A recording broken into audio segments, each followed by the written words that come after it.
औज़ुबिल्लाहिमिनश्शैतानिर्रजीम बिस्मिल्लाहिर्रहमानिर्रहीम। Welcome to honour sir PF airman test की preparation की वीडियो में आपको वेलकम करते हैं। इस वीडियो में इंशाल्लाह ताला एक और आपके साथ एक्सपीरियंस शेयर करने जा रहा हूं जो कि 18 जनवरी 2022 का है। तो चलिए शुरू करते हैं। तो सबसे पहले जो टेस्ट एक्सपीरियंस के सवाल है, सबसे पहले हम इंग्लिश के कुछ सवाल देखेंगे। तो पहला सवाल है जी, one of my brothers dash या डॉक्टर। तो मेरे भाइयों में से एक जो मेरा भाई है वो डॉक्टर है। तो यहाँ पे डैश में आपने इज लगना है जो करेक्ट आंसर है। तो काफ़ी बच्चे कहेंगे इसकी क्या करते हैं जी, ब्रदर्स क्या है जी, जमा है, तो यहाँ पे वो आर लगा देते हैं। लेकिन यहाँ पे पीछे देखें, वन ऑफ माई ब्रदर्स, तो ब्रदर्स में से एक, यहाँ पे बात एक की हो रही है तो इसलिए इज आएगा।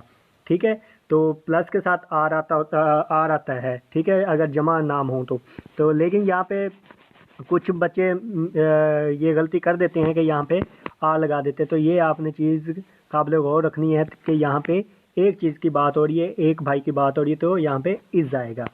ठीक है जी, नेक्स्ट बात करते हैं अपनी। अगला सवाल है जी, dash you will give me a cup of tea, क्या तुम मुझे चाय का कप दोगे। तो यहाँ पे क्या आएगा जी, यहाँ पे विल आएगा। ये फ्यूचर की बात हो रही है तो यू के साथ विल लगता है। ठीक है, तो यहाँ पे क्या आएगा जी, विल आएगा कि क्या तुम मुझे चाय का एक कप दोगे। ठीक है, नेक्स्ट सवाल है जी, farmer use tractor dash in the field. तो यहाँ पे क्या है जी, प्लग आएगा। ठीक है, लेकिन यहाँ पे सबसे जो मेन बात है, प्लग तो ठीक है आएगा, लेकिन ये जो सबसे मेन बात है ना, यहाँ पे प्रेपोजिशन की है कि यहाँ पे प्रेपोजिशन आपकी कौन सी लगेगी, टू लगेगा, फॉर लगेगा, जो भी है। तो यहाँ पे जो आपकी प्रेपोजिशन आएगी आपने याद रखना है, टू प्लग आएगा। Farmer use tractor to plough in the field. ठीक है, तो खेतों में वो जो प्लग करने के लिए या खेती बाड़ी करने के लिए वो क्या इस्तेमाल करते हैं, ट्रैक्टर इस्तेमाल करते हैं, टू प्लग आएगा। ठीक है, ये प्रेपोजिशन आपने याद रखनी है कि यहाँ पे टू आएगा। नेक्स्ट है जी आपके पास,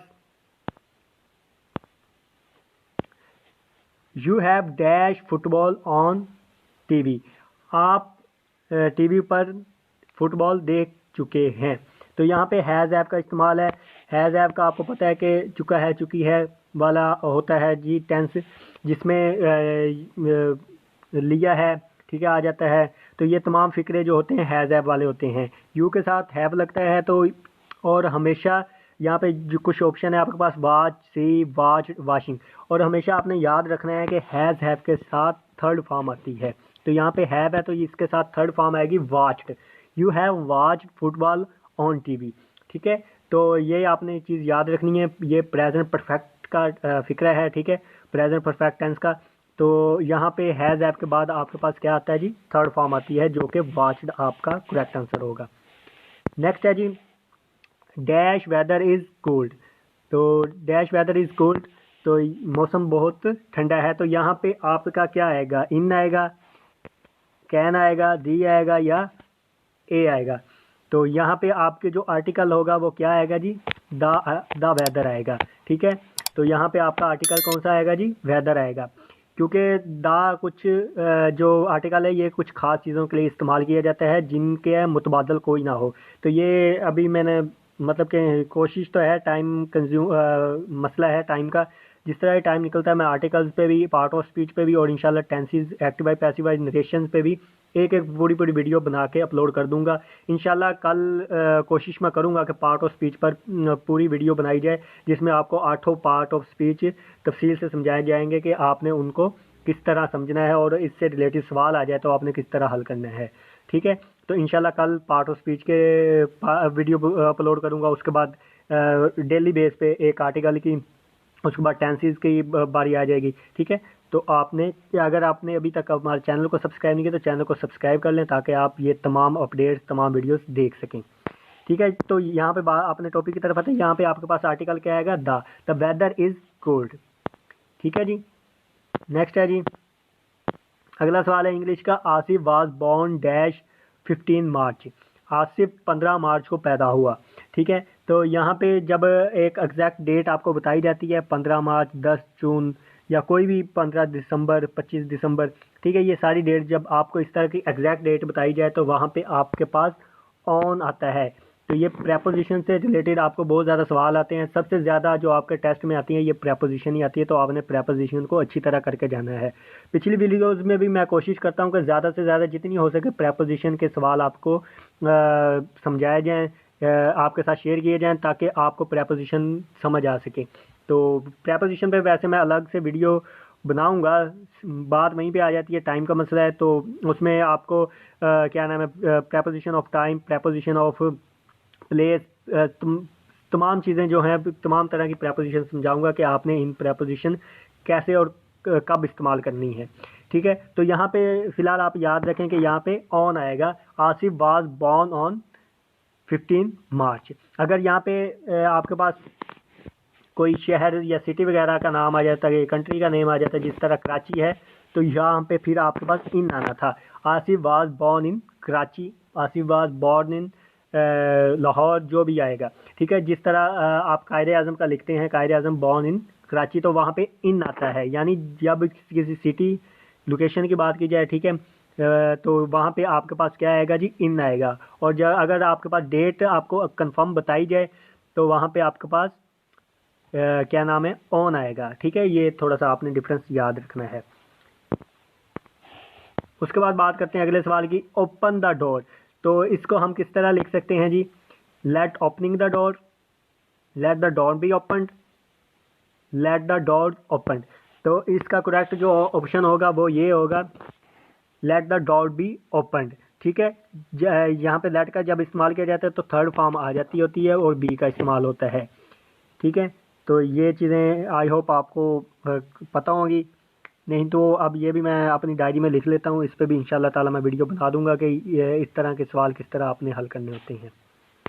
ठीक है जी, नेक्स्ट बात करते हैं अगले सवाल की। फिजिक्स के कुछ सवाल हैं जी। पहला सवाल है जी, साउंड वेव्स आर डैश। तो साउंड वेव्स कौन सी वेव्स होती हैं, लॉन्गिट्यूडल वेव्स होती हैं। इसी तरह पीछे वाटर वेव्स का पूछा गया, ट्रांसफर वेव्स होती हैं। ठीक है, उसी तरह आपसे मुख्तलिफ पूछी जा सकती हैं कि साउंड वेव्स कौन सी वेव्स की कैटेगरी से ताल्लुक़ रखती हैं, वाटर वेव्स कौन सी कैटेगरी से ताल्लुक़ रखती हैं। तो ये आपने याद रखना है।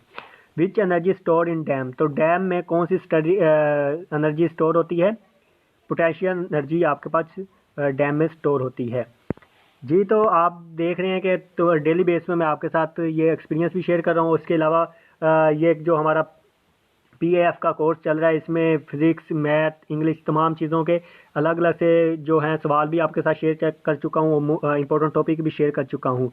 ठीक है, तो मैं जब चैनल पे जाकर देखता हूँ, वीडियोज़ की इन्फॉर्मेशन में जाकर देखता हूँ, तो 86% ऐसे लोग होते हैं जिन्होंने चैनल को सब्सक्राइब नहीं किया होता, वो सिर्फ वीडियो देखते हैं और चले जाते हैं। तो बराए मेहरबानी आप चैनल को सब्सक्राइब करें, इससे चैनल ग्रो होगा, दूसरों का भी भला होगा। ठीक है, हम देखें वो इस सवाल आपके साथ शेयर करते हैं जो कि अकेडमीज़ में हम पढ़ाते हैं या ऑनलाइन हमारा जो कोर्स है उसमें हम पढ़ाते हैं। ठीक है, तो मेरी ये कोशिश होती है कि जो बच्चे अफोर्ड नहीं कर सकते वो यहाँ से तैयारी कर लें। ठीक है, लेकिन आप कम से कम वीडियो को लाइक कर दिया करें और चैनल को सब्सक्राइब कर दें, इससे आपका फ़ायदा होगा, चैनल ग्रो करेगा और ज़्यादा लोगों का फ़ायदा होगा। और जब चैनल ग्रो करेगा तो हमें भी अच्छा लगता है कि हम लोगों का मतलब कि जिनके लिए काम कर रहे हैं वो हमारे काम को पसंद कर रहे हैं, तो हम आगे ज़्यादा अच्छा काम करने की कोशिश करते हैं। ठीक है, तो आप लाजमी तौर पर वीडियो को लाइक कर दिया करें। ठीक है, इसके कोई पैसे नहीं आपके लग रहे, ना ही चैनल सब्सक्राइब करने का कुछ लगता है। तो जब आप इससे करते हैं तो मोटिवेशन मिलती है और हम ज़्यादा से ज़्यादा वीडियो बनाने की कोशिश करते हैं। पीछे आपका रिस्पॉन्स अच्छा था तो मैं डेली की 3-3 वीडियो भी अपलोड करता रहा हूँ। सिर्फ पूरा दिन मैं इसी चैनल के काम करता रहता था और मैं कोई लेक्चर वगैरह नहीं देता था, सारे काम मैंने छोड़ दिए थे, सिर्फ यही मतलब कि इसी की वीडियोस बनानी कि लोग पसंद कर रहे हैं। लेकिन वो जैसे जैसे आपका फिर रुझान कम हो जाए, आप ना वीडियो को लाइक करते हैं, और दोबारा से मैं वही बात रिपीट कर रहा हूँ, 80 से 86% ऐसे लोग हैं जिन्होंने चैनल को सब्सक्राइब नहीं किया, सिर्फ वीडियो देखते हुए चले जाते हैं। तो मेहरबानी चैनल को सब्सक्राइब कर लें। नेक्स्ट है जी आपकी, इन कॉलम ला the size of charge is. तो चार्जेस का जो साइज होता है कॉलम ला में वो क्या होता है, वेरी स्मॉल, बहुत छोटा होता है। ठीक है जी, नेक्स्ट आपके पास सवाल है जी फिजिक्स का, the rate of flow of charge. Charges के फ्लो को क्या कहते हैं जी, इलेक्ट्रिक करंट कहते हैं। ये डेफिनेशन थी। नेक्स्ट है जी आपका rate of flow of charge for chemical equation. यहाँ पे आप देख सकते हैं the rate of flow of charges है। ठीक है, नेक्स्ट है जी the rate of flow of charge for chemical. Chemical equation के लिए जो rate of flow of charge होगा वो क्या होगा, जो उसको वो किसकी डेफिनेशन है, इलेक्ट्रोलाइसिस की डेफिनेशन है। तो इन दोनों में आपने डिफरेंस याद रखना है। ये मैंने इसलिए इकट्ठी आपको आपके सामने डिस्कस की हैं ताकि आपको इन दोनों का डिफरेंस याद रहे। ठीक है जी, तो इन दोनों डेफिनेशन को आपने अच्छी तरह याद करना है और याद रखना है। अगला सवाल है जी फिजिक्स का, gravity of moon is dash time less than earth. तो जो चांद की ग्रेविटी होती है वो 1/6 टाइम जो होती है वो ज़मीन से कम होती है। ठीक है, तो नेक्स्ट बात करते हैं जी, the poor conductor of heat. तो वहाँ पे आपके पास ऑप्शन होंगे, पानी जो होता है वो हीट का बहुत ही पुअर कंडक्टर होता है। ठीक है, तो बैड कंडक्टर होता है। इसी तरह एक बच्चे ने पीछे एक्सपीरियंस शेयर किया था, उसने यहाँ पे लिखा हुआ था the water is poor conductor of energy.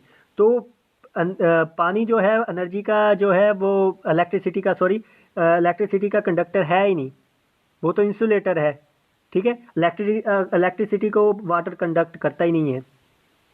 तो ये आपने याद रखना है, इलेक्ट्रिसिटी का पानी जो है वो इलेक्ट्रिसिटी का कंडक्टर नहीं है, इंसुलेटर होता है वहाँ, क्योंकि वो इलेक्ट्रिसिटी को कंडक्ट नहीं करता।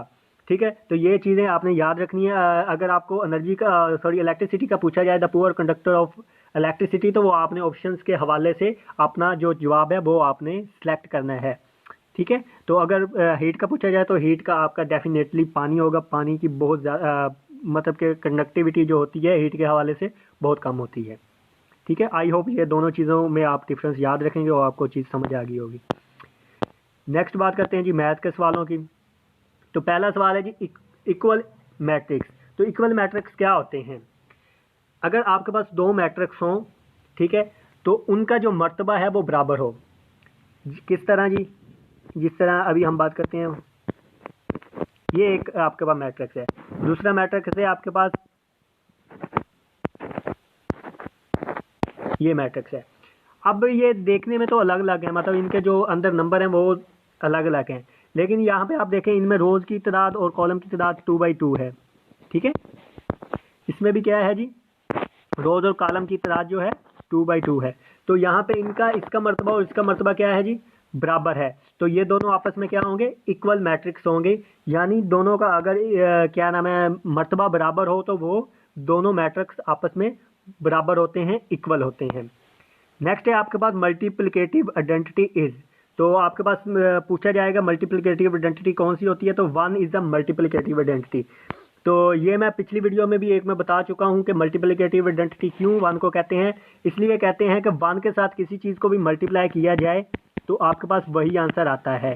ठीक है, तो यानी कि मल्टीप्लाई किसी चीज़ के साथ भी आप लाख के साथ भी कर दें वही जवाब आएगा, इसलिए ये एक मल्टीप्लिकेटिव आइडेंटिटी है। इसी तरह 0 है, 0 इज द एडिटिव आइडेंटिटी, उसमें कुछ प्लस करेंगे तो 2 ही आएगा। ठीक है, 10 प्लस करेंगे 10 आएगा, मतलब जितने भी प्लस कर ले वही जवाब आएगा, इसलिए वो हमारी एडिटिव आइडेंटिटी होती है।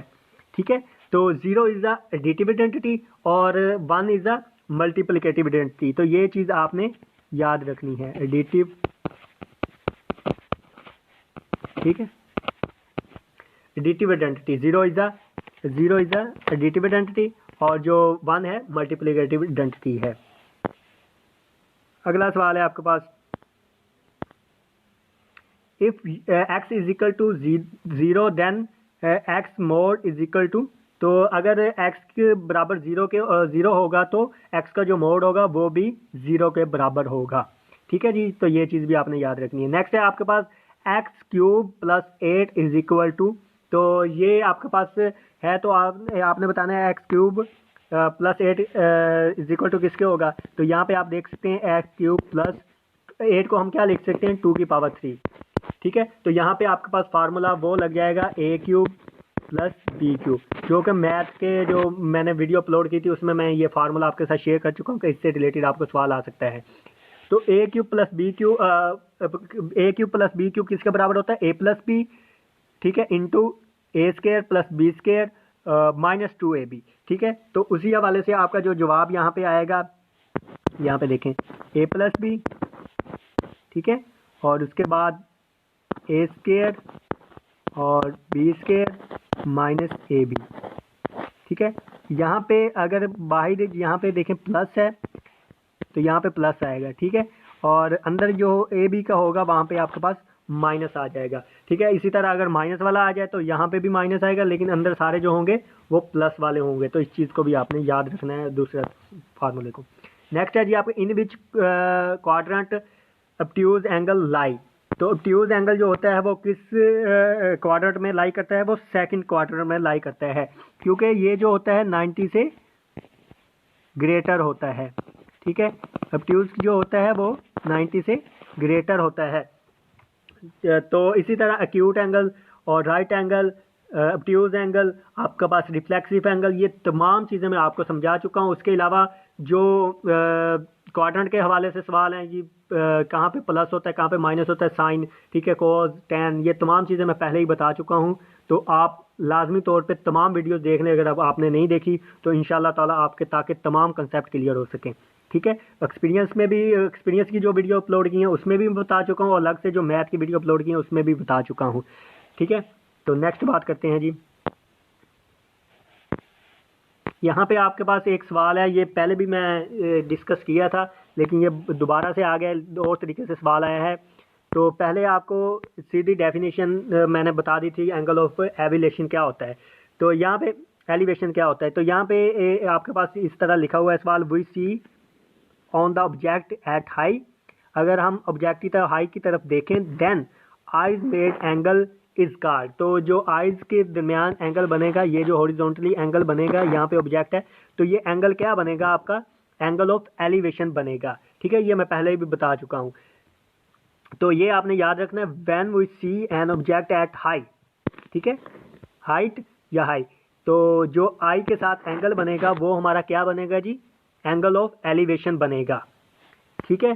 तो ये आपके सामने एक तस्वीर है, इसको आप मुलाहिजा फरमा सकते हैं। नेक्स्ट है आपके पास एंगल ऑफ डिप्रेशन। तो इसमें क्या होता है जी, जब हम we can see at low on object, अगर हम ऑब्जेक्ट को नीचे की तरफ देखें तो आई के साथ जो एंगल बनेगा वो हमारा जो होगा वो एंगल ऑफ डिप्रेशन होगा। तो I of angle of elevation of angle of depression में आपने डिफरेंस याद रखना है। लेकिन ज़्यादातर आपसे सवाल एंगल ऑफ एलिवेशन का ही पूछा जा रहा है, बहुत ज़्यादा रिपीट हो रहा है, लेकिन आपने एडिशनली एंगल ऑफ डिप्रेशन को भी याद रखना है, इससे रिलेटेड भी आपसे सवाल पूछा जा सकता है, ठीक है। तो ये आपने याद रखना है। ये थी आज की वीडियो। उम्मीद है आपको वीडियो पसंद आई होगी। अगर वीडियो पसंद आई तो वीडियो को लाइक कर लीजिए और मज़ीद वीडियोज़ के लिए चैनल को सब्सक्राइब कर लीजिएगा। मैं मांगता हूँ अगली वीडियो तक के लिए आपसे इजाज़त। तब तक के लिए अल्लाह निगहबान, खुदा हाफिज़, दुआ में याद रखिएगा। अस्सलामु अलैकुम व रहमतुल्लाहि व बरकातुहू।